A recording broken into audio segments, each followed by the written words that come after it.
What's going on, y'all? It has been a few weeks. Welcome back. We are on a little break. We're getting ready for season 4. But in the meantime, I needed to drop this episode into the feed. Today, we are in conversation with CHIRLA, the Coalition for Humane Immigrant Rights, an organization that has been at the forefront of immigrant justice, advocacy, and community empowerment for decades.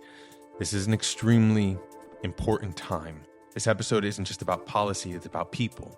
About families, futures, the fundamental right to belong. We talk about organizing, resilience, how you can show up, how you need to show up, and what it means to fight for dignity in a system that too often denies it. So I say undocumented, green card holder, TPS holder, DACA holder, U.S. citizen, naturalized citizen. It doesn't matter. We all are part of a community and we have a responsibility to support one another. This episode is coming out in advance of a march they have happening in May. If you're in Los Angeles, if you're not in Los Angeles, you can fly in. You'll hear all about it. This episode is a reminder that behind every headline is a human story, and that real change happens when communities come together to demand something better. Enjoy this listen. It's important. Share it with your community. Share it with your people. I appreciate you. Peace. Tell me the ways in which you're courageous. I think it's more about just speaking up, but I don't know if it's courageous. I always say I emulate the courage of our people. So if the individuals who are being detained and who are in detention, the family members of the people who are detained and are speaking up, then I have the obligation and I would say also the inspiration to speak up alongside them. So I think it's more about echoing and providing them my voice to amplify theirs. Can you introduce yourself? You work for... Sure. How are you? Angelica Salas. I am the Executive Director of CHIRLA, the Coalition for Humane Immigrant Rights. So obviously it seems your work seems wildly important now, but let's say this wasn't happening. How long's CHIRLA been around? What have you been doing? Sure. Of course. So CHIRLA is the Coalition for Humane Immigrant Rights. It's been around since 1986, and its mission is to create a just society fully inclusive of immigrants and to advance the human and the civil rights of immigrants and refugees. And so we were started in 1996 after the passage of the Immigration Reform and Control Act that did 3 very important things. Number one, it legalized close to 2.7 million people through a program called amnesty. So if you had been here since 1982, you had to prove that you had been here since 1982, you could legalize your status from undocumented to a green card holder. It also created something called employer sanctions. So in 1986 was the first time that an employer would be penalized for hiring the undocumented and would make hiring undocumented people punishable by fines and up to arrests. So there was a lot of work that we did at that time to educate people about the new law, and most importantly, to stop some discrimination in the workplace of immigrant workers who were now not being hired, even though they might be eligible to work, or U.S. citizens, because they looked immigrant, they sounded immigrant. So we did that. And then the third thing it did was it updated a very unknown part of immigration law, which is called the Registry Act. And so the Registry Act was created in 1929 in order to legalize the undocumented white Europeans that had come through Ellis Island or had come through in another way and didn't have legal status in this country. So that law was created in 1929. It's called the Registry Act, so that people would be legalized. That Registry Act was updated every time immigration law changes. So in 1996, since the law changed, it was updated to 1972 so that anybody who had been in the country since 1972 could legalize their status. So that's how we began. We've been in operation for now 40 years. And then the kind of work we do, we organize immigrant workers, we organize immigrant students. We have over 52,000 members in our organization, mostly in the Los Angeles area, but across the state of California. We provide free legal services to thousands and thousands of people on an annual basis. We do community education on rights, resources, also your responsibilities, which is about being active in your community, participating. We run a civic engagement program that seeks to include people into the electoral process and into the democratic process. And the list of programs goes on, but that's a little bit of a snapshot of what we do each and every day. We speak up for our folks. And most importantly, the bottom line of our work is that we work with immigrant communities so that their vision for a better life becomes realized. What is our responsibility? What is my responsibility? Well, as a responsibility, for example, for immigrants, all of us, it's basically to understand that we're part of a community and that this community is often not, or individuals who live within communities in their country, not everybody is treated the same. Often there's inequities, that they're both economic, social, racial inequities, and that we have a responsibility to speak up against those inequities. So as immigrants, we can come into a country that says, this is the way the country is, just integrate into it.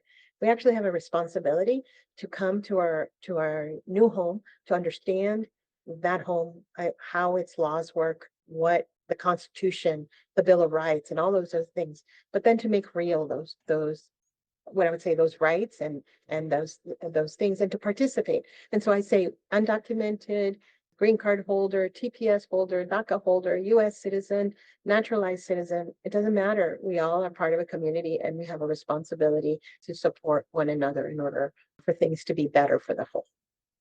How did you get to this work? I'm an immigrant myself from Mexico. I came here as a child, as an undocumented child. I came to be reunited with my mom and my dad, who had come earlier. So my mom worked in the garment industry. My father worked in many jobs, including and mostly in construction. So they came here to the United States in order to provide a better life for us. My sister and I stayed with my grandmother and aunts and uncles who took care of us in Mexico. As soon as they were able to, they sent for us, for my sister and I. And so we came to this country, crossing the US-Mexico border with my aunt and my uncle, who at the time were 14 and 16 years old. Then we crossed the border. So we lived in this country many years undocumented. I didn't understand immigration law. I just knew that that's our life.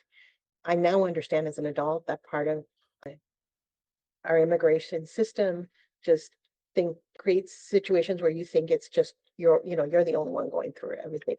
When I was a child, my mom, working at a garment factory, was detained, arrested, a big work site raid, and she and my other family members who worked there got deported back to Mexico. I didn't understand anything about immigration law. I just knew that all the warnings that my mom and my dad had talked to us about La Migra had become realized in this day where my mom was taken away. She came back in the trunk of a car. Wow. And I just remember being so happy that she was back, but I also, as a child, didn't understand why we went through these things. Again, not understanding policy, not understanding anything, but this is just my lived experience. Fast forward to 1986, there is an amnesty, the amnesty that I talk about when CHIRLA was actually formed. And as I'm a 15-year-old, and we become aware that this new law has passed where many of us and many of my family members could be actually legalized. My sister and I and my family had been legalized a couple of years before, because after my mom's deportation, my dad went to go ask for help at an organization like CHIRLA. In fact, he went to an organization that founded CHIRLA, and we were able to legalize our status. But soon after that, the amnesty passes. And so all my aunts and uncles and everybody who had come after us were undocumented, came to me because I knew how to use a typewriter, and they needed to fill out their amnesty paperwork. And many of them didn't know how to read or write, or some of them just didn't understand the paperwork. So every afternoon, my aunts and uncles would come and I would type up their amnesty documents. From then, I also saw when all of their green cards started coming in and how happy they were and how they all talked about how their life was going to change. And I knew that life changed after immigration. So immigration has always been so much part of my life. Grew up when my family was able to have the opportunity to go on to college. I wanted to do more about, after college, continue my studies on immigration policy. In the mid 90s, that's when we had Proposition 187 here in California. People don't realize that California was the most anti-immigrant state. We passed a law with 53% of the voters supporting it to basically criminalize undocumented people in this country. And I mean, in the state. So it was horrible. That's when I was going to go on to my next adventure, which is supposed to be a master's at Yale in international relations and immigration policy. Instead, I came to volunteer at CHIRLA, and I asked for a deferment for my master's. And so that 1 year deferment has turned into 30 years of work here at the organization. I know it's a long story, but that's how I came to this work. I've always, I've always believed that our immigrant community should be treated with more respect, with more justice, with more protection. So yeah, so that's how I came to this work. It's not a long story. It's a good story, and it's an important story. And a 30-year deferment, because you follow your heart, is so beautiful. So it's trying times. It's more trying times likely than it has been in a minute. Maybe you know better than I do. It's how I feel about the world and the state of the world in this country. Really, we talked about responsibility, like care for your neighbor, all of that, but more immediately, like how can people show up for the immigrant community or for CHIRLA? Is it just donation, or is there like you want physical bodies, out there? Yeah. Well, first and foremost, I have been doing this work for 30 years and I've never seen anything like this. So it is some of the most horrible enforcement that we've ever seen. And so the lawlessness, the racial profiling, the beating of our people, the detention, that is also with the denial of access to counsel, everything that I've seen and that I've fought against, I'm seeing all happening all at once. And then at a scale in Los Angeles, at a scale that I've never seen. So I think what is important for me to let everybody know is what you're seeing right now, the enforcement, that's been happening for a long time, especially after 86, after 1996, when there was a further criminalization of immigrants, after 2001 and the September 11th. In 2006, we marched in millions because there was an attempt to criminalize and make felons out of people who were undocumented, but also their organizations. People rose up. Our Rapid Response Network actually started in 2006, went into effect in 2008 because we started seeing massive raids, and not at the scale that we see now, but very harmful during both the Bush and the Obama years.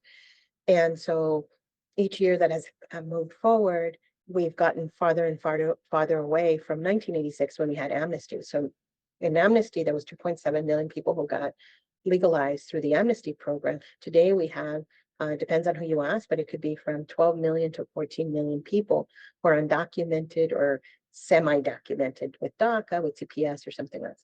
So one of the things that has happened is we've had so much enforcement, billions and billions of dollars for enforcement, nothing in comparison to what's just happened in 2025 with, over $170 billion to Department of Homeland Security, with a majority going to ICE. Like nothing like this. I've never seen anything like this. This is horribly unprecedented. But in this moment, I think what I want the community to do, and people who support CHIRLA, number one is we need to know our history in terms of immigration in this country. That what Stephen Miller and what Donald Trump are fighting against is this idea about the ability for immigrants from Latin America, from the Caribbean, from Asia, from Africa to actually have access to this country. That's why he sealed out the border to so many people who are people of color. There's a racism that's inherent in this.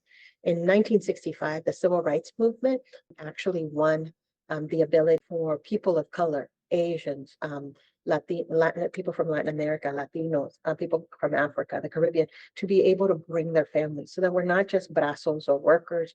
We were actually parts of family, and that changed the demography of this country. So it's important for all of us to understand that the fight for immigration is actually also a fight for a multiracial country in which people from all over the world make the U.S. home and can build a very strong and equitable and unified country out of many one, pluribus unum. So that's the first thing that I need everybody to understand. So to really understand what is at the foundational level of this attack. The other piece is that there's a lot of corporations that are making tons of money off of the detention and the arrest of people. That a lot of the people who are being detained, they're being detained in private prisons, core civic and geo. So it's a money-making machine. Again, contents of it. So really understand more, learn more about what's happening with immigrants and what's been happening with the immigration enforcement system of this country, who's profiting, and for us to understand that it's our tax dollars that are going into all of this. So our history, and then also how the system works. And we hope to be able to help you in that. Number two is get involved. There's so many ways to be involved. Some people, and I thank every single person who's part of our Rapid Response Network, can be part of Rapid Response Network. And our Rapid Response Network is made up of over 80 organizations and labor unions. But the most beautiful thing is over 1,500 volunteers across the region. What do rapid responders do? Rapid responders get trained and get trained over and over again in order to be able to respond to incidents of ICE or Border Patrol for enforcement, of immigration enforcement, to go there, not to center the officers, but to center the person who's being detained or being arrested, so that we then can connect with their family members, so we can get them legal counsel, so that we are able to ensure that that person isn't being snatched from the street in anonymity and we don't know where they are, but that we know and we find them. That's the most important part. That's why we've been able to document over 2,300 individuals in detention with addresses, with people who love them and know them, and working with those families. So that's what you can do. The other thing you can do is get involved in your organizations. There's tons of volunteer opportunities right now, not just at CHIRLA, but at other organizations. And it could range in terms of all the things that you can do in an organization. And so certainly at CHIRLA, you can become a volunteer, get more involved in our legal services program, get more involved in our community education and outreach program, work with our youth. We organize young people in high schools and in colleges, get more involved. So, you can deepen. That's how I started at CHIRLA. I was a volunteer. You can start at CHIRLA. And by being a volunteer, there's many people who started at CHIRLA who now actually, like me, are staff members here. Not that that's your path, but I'm just saying there's lots of opportunities. The other way that you can get involved in this moment is by participating in public actions. And these are like mobilizations, going out there. You might think that it doesn't matter if you're there or not. It does, because part of our duty, we will go back to responsibilities, is to peacefully assemble in order to demand from your government redress, in order to demonstrate and publicly demonstrate your grievance with the government. We have that right under our Constitution. And so if we don't affirm that, then people think that everything that's happening is okay. If we don't speak up, if we don't make public our disdain for what's going on, and also demand accountability for the elected officials that we support, then things are just going to continue. So I want to say thank you to everybody who participates in that way. You can get involved on May 1st. We're going to be mobilizing starting at 10 o'clock right here in Los Angeles at MacArthur Park, where you had all the horses, all the CBP horses, go through our park. We're going to start there, and we're going to mobilize with hundreds of organizations and individuals. So that's the other thing you can do. The last thing you can do is donate to our organizations, because your donation actually gets all the programmatic work done. It helps us pay for bond for people who we win their bond hearing, but then they're charging them $5,000 to get out. We get to support the family so that the family can have their loved one back home. You support the legal services, the community education of Know Your Rights, the information and the mutual aid that a lot of the families get. Every single dollar goes right back out to the community and to the staff that are actually doing the work day in and day out. So whether it's CHIRLA, and I would say we're one of many organizations, but look for your local organization, support them. The list goes on the other things that you can do, but these are some of the most important things that you can do right now in order to stand in solidarity with the immigrant community. I love that you listed number one as know your history, because I believe if you know your history, you will be moved by your history, and that naturally you'll build a relationship to wanting to care for the people in the community because you know the history. Also, I'm just repeating it Los Angelinos, or anyone really, if you want to fly to Los Angeles, May 1st, we'll be out in the park. And there's many ways you can show up, but know your history so that you can know what you're volunteering for, know what you're showing up for, know how you're supporting your community. And then those of you with the dollars, share those dollars. They go a long, long way. I'm going to make sure that we have this episode out before May 1st. So everyone listening, we're going to try and get it out pretty quick because it's important, because the fight is actively happening. Are there any sort of last words for the people? Any last questions for me? Any big ideas? Yeah. Well, I just want to say thank you for inviting me. I thank you for giving me an opportunity to use your platform in order to talk about the work that we're doing. It matters a lot. And I also want everybody to understand this isn't just a fight for immigrants. It's a fight for all of us. It's about what country do we want to actually build? Is it a country where people from all over the world, different races, different backgrounds can actually feel welcomed and live in freedom? Or is there something different? So I really do believe deeply that this is about all of us. It's about when we march, we're marching. Yes, we're marching in solidarity with immigrants, but we're also marching for us. And the last thing is that this country is made up of a lot of people from every single background, every race, every gender, who've actually fought so that our Constitution and our Bill of Rights are actually real. They're not just, words on paper or things that we learned in school, but that they're real in our lives. And that means that all of us have a role for the next generation. And so if we want to live more free individually, and if we want to live more free as a collective, then we have to do something about this moment. And one last thing, please get out and vote, because elections have consequences. Often the people who are the most vulnerable suffer those consequences the most. Elections have consequences, and often the people who are most vulnerable suffer the most. Thank you so much for your work. Thank you. And I'm grateful for you. Thank you so much. Thank you. That's our time, y'all. Hopefully I see you out on May 1st, and we will be marching together. I appreciate you. I care about you. Please share this with your community. Please take care of your community. Love you. Peace.